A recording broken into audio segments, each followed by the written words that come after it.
Hello again and welcome back to another video on how to talk about your sight loss, but this time to your employer. Shuji Hybel from Support for Sight from Essex is with us again. So hi Shuji, how are you? Hi Colin, I'm good, thank you. We've mentioned this a few times in a couple of other videos. We've talked about I've talked about it in access to work video and the sort of keeping your job, the retention video, but we talked a lot about disclosure. So what exactly is that? So disclosure is something a person should think about doing when they have acquired a disability or a health condition, whether it's physical or mental, that has an impact on them and most likely a long-term impact in terms of them carrying out day-to-day what you would call normal activities. So obviously within the workplace, if they are unable to carry on with their job the way they used to work, for whatever is the reason, they should have a conversation with the employer and disclose to them maybe their disability. If they with the visual impairment, maybe they will be registered, but maybe it's just a health condition that isn't registered yet, but it has to have an impact on their ability to carry out their task in their work. Okay, great. So if we support people with sight loss, don't we? So yeah. When is the best time for someone with an acquired sight loss or a significant drop in their vision to tell their employer? I think straight away. So as soon as you can't fulfill your job description, unaided or without reasonable adjustment, straight away you should speak to your employer. Okay, great. And I suppose, how's the best way of doing that then? I think the best way to do it is make it relatively formal, as we talked about this before. So if you're having what I call, and I mentioned this before, a corridor conversation, it doesn't have any ways of following it up, who said what and what was agreed and who's going to action maybe something in terms of helping you with your situation. It doesn't have to be very formal in terms of the setting, but if somebody can just maybe make some minutes and maybe agree to some action points that obviously can be followed up either by yourself or by the employer, that's, I think, the way forward. Okay, so you've had this conversation with your employer and you've said that you've got a significant drop in vision or maybe a new acquired sight loss. Is there any sort of legislation that's going to support you under law? And if so, what kind of rights do you have with that legislation? Okay, so the legislation that would support you is called the Equality Act 2010. One of the parts of the Act is obviously regarding disability. And the number one point maybe is to understand what a disability means. So again, the disability, the current definition is that you're having a physical or a mental condition that has an effect, a long-term effect most likely, in your ability to do everyday activities, including obviously activities in work. So first of all, you kind of need to ask yourself, do you fit that kind of description? And with the sight loss can be a little bit easier, as obviously we know that our people can get registered with sight loss, so you can either be registered sight impaired or severely sight impaired. And once you have the registration, there is obviously no two ways whether you are classed as a disabled person or not. You are, but until you get the registration, you can also call yourself a person with a disability, and then obviously having in terms of fitting this description, if you fit, then obviously the employer has to treat you like a person with a disability. Yeah. What they need to make reasonable adjustments for you, and they need to look at various steps within the Equality Act 2010.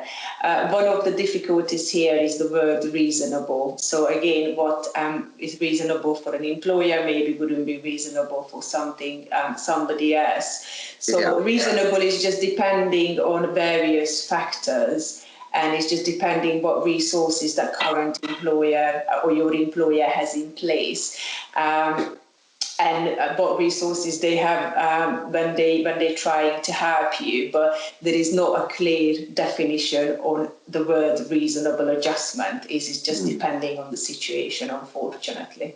Yeah, it's a sort of it's a discussion to have, isn't it, between the employee and the employer about what becomes reasonable. So is it? I mean, it's worth keeping a record of that kind of information, isn't there? Those kind of discussions. Yeah. One of the things I advise my clients is when they're having a conversation, and obviously if they're having maybe some minutes taking of that meeting, then obviously request a copy of the minutes. If nobody's taking minutes, nothing stopping you maybe going back to your home and then send an email to the employer and just say, thanks for seeing me today. I'm really pleased we had this conversation, and just kind of talk about maybe some action plans that you have agreed, like I believe you're going to do X, Y, Z, and I'm going to do so and so, and send an email to the employer. And then if you're not too sure exactly the timelines, it's always really good to say to the employer, please can you acknowledge this email, or can you please get back to me within 10 working days. And if you're using your work email for these conversations, one of the advice I would also give anybody is that you forward these conversations to your personal email. Unfortunately, I had experiences in the past where people were cut off from their IT access, and they had 3, 4, 5 months worth of conversation regarding their disability, and they couldn't access that information. I know it could feel a little bit paranoid, and I don't really want to be negative about this subject, but just in case maybe your case will end up in the tribunal, just in case you need to prove that you have asked your employer, that you have disclosed it, that maybe you even offered solution, talked about access to work or occupational health assessment, and you have asked time and time again to help you, but they didn't do it, or they didn't do it in the timely manner, then obviously all those conversations can be your evidence for a tribunal. Yeah, it's hard. It's hard not to be negative, but but the reality is, isn't it, that Yes. Sometimes it does go that far. So it's well worth being prepared for it. I think the best thing as an advisor, what I'm thinking when I meet a retention client or I first have a conversation with the client, is I'm thinking this is going to go to tribunal. And if it doesn't, and we saw it before, and everything goes smoothly, then you haven't kind of lost anything. You just have a backlog of emails. But you always have to be thinking that it could go that way, and you need to be able to prove that you have asked for help and you haven't got anything from your employer. Yeah, that's great. So you mentioned occupational health assessments there. So what's one of those? So an occupational health assessment is always requested by an employer. Obviously, employers don't have to have the understanding of various disabilities, health condition, and what impact it will have on their employees, so they can go and source an independent occupational health assessment. They can be face-to-face, sometimes they are over the phone, and basically they're looking at the environment of the person and then the acquired disability or health condition and trying to find solution in terms of them returning to work, which could be reasonable adjustment, could be just flexible working, can be maybe a different job or a different location, but as you know, for every person it could mean a different thing. And the occupational health assessment are something that the employer cannot ignore. So if they have an assessment that clearly states that their employee needs some support, whatever the support is, and let's just call it as a reasonable adjustment, the employer are kind of obligated, well, not kind of, they are obligated to put those things in place if they don't want to look discriminatory towards their employee due to their disability or health condition. Okay, I think it is important because the occupational health assessment can also be used in conjunction with a workplace assessment through your access to. So with both of those documents together, it gives you a really strong case for retaining your job. I think it's also worth pointing out that sometimes that the occupational health assessment might say, well, actually, this job is no longer for you. Yeah, of course. Of course, but then if that's the case, then obviously you get the little support maybe you need initially to talk to the employer about your health retirement. If you're ending up in the job centre claiming benefits or about to claim benefits, then obviously that's a document that will clearly state that you have left your job due to your ill health, and that was the assessment that was conducted. So most of the times, I would say most occupational health assessments that I have read in the last, I don't know how many years, are very geared towards helping people retain their employment in some capacity at least.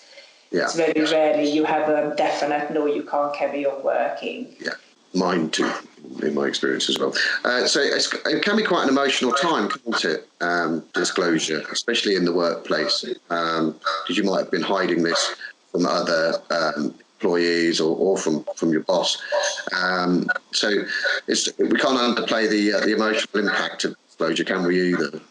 Definitely not. Definitely. I mean, again, with the sight loss, is quite sometimes it's quite difficult to hide it. So your colleagues will obviously know when you turn up with the guide dog or maybe with the cane that something is obviously wrong with your eyes. But again, feel free to make your own judgment and tell your employer in terms of what kind of conversation you would like your employer to have with your colleagues, which could be a full disclosure. Everybody can know I'm going through this, or it could be something that no, I don't want anybody to talk about this, and I don't want you to discuss this with my colleagues. But the problem is when you are off work and you're going through treatment, most jobs, when you're not in work, will have an impact on your colleagues having to do the job that you're unable to do. So it's a very sensitive topic again in terms of how to disclose it to other people in your environment.